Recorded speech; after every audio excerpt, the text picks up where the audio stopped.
Hi everyone, my name is Mustafa Lubaidimi and my colleagues Sajil, Nafez and Asim. We created our banking system and we are going to, through this presentation, demonstrate how does it work and how does the principles of OOP, we follow it in Python.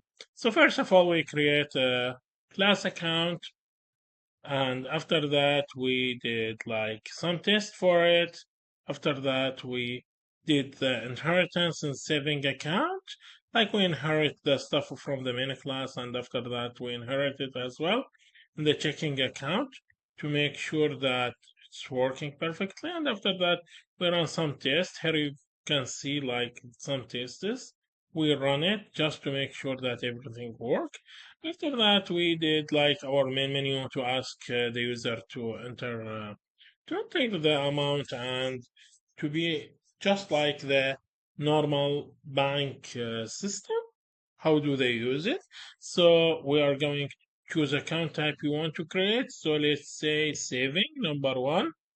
Then after that, we want to use the ID is 989898.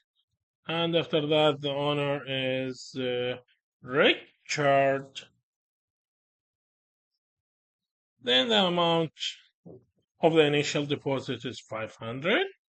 And right now we want to see what do we have. So here we go. Account summary. This is the number which I put it. This is Richard. And this is the balance. It's 500. So suppose I want to do a deposit. I press number one. Then after that, the amount I want to deposit is say $60. And then let me just make it scrollable so we can see. And then after that, I will select number three just to view it. And here we go. We have 560. Right now, I want to withdraw and I will choose $10 and number three again. And here you can see we have 550 again in our account.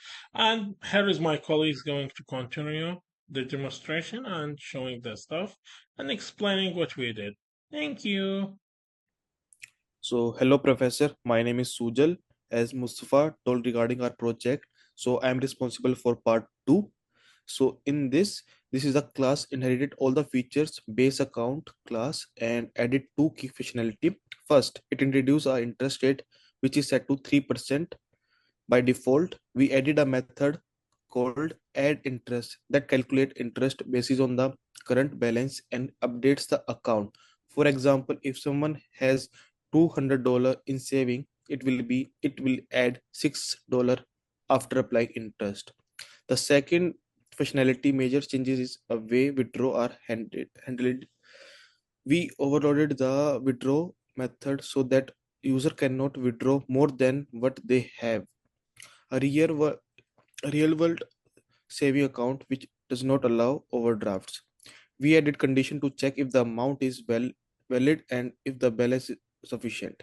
If the withdrawal request is large than the balance, it will reject the transaction and print a warning. Overall, this is a class designed for a user who wanted to save, grow their balance safely without the risk of going into debt. Thank you, Sujal.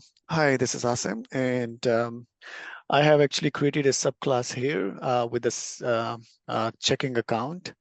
And so this is another subclass, same as the previously we have done saving account, but it's a little bit different.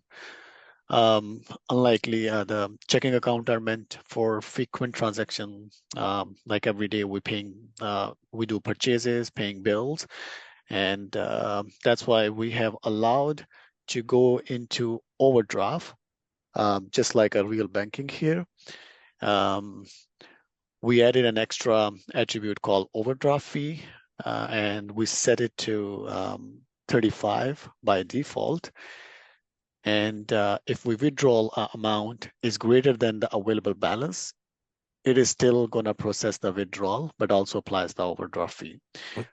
For example, if we have a balance of $1,000 and we try to withdraw $1,100, it will it will deduct $1,100 and plus a fee of 35, bringing the balance down in negative. So we also include checks to ensure withdrawal amount is positive. So this helps us how checking accounts can be more flexible, but also come with the fee if we misuse. And yeah, that's it. Now the Nazif will explain the next. Thank you. Thank you so much, Asim. So, hello, Professor. Moving towards the last part. So that is like testing and output summary. In the final step, we tested both subclasses for saving account and checking account. And talking about the saving account, we deposited money, added interest, and attempted both valid and invalid withdrawals to check all the scenarios and to check the working. For checking account, we triggered an overdraft to check if the fee was applied or not, and then deposited more funds to bring the balance back up. These tests confirm that our classes work as expected. And during the production, we also faced some of the issues, and we troubleshooted as a team. And overall, our code clearly demonstrates inheritance method overriding and real-world banking logics using Python's object-oriented programming concept. This shows how object like OOPS can solve real problems with simple and organized code. And in the last, I work on the indentation of the code and also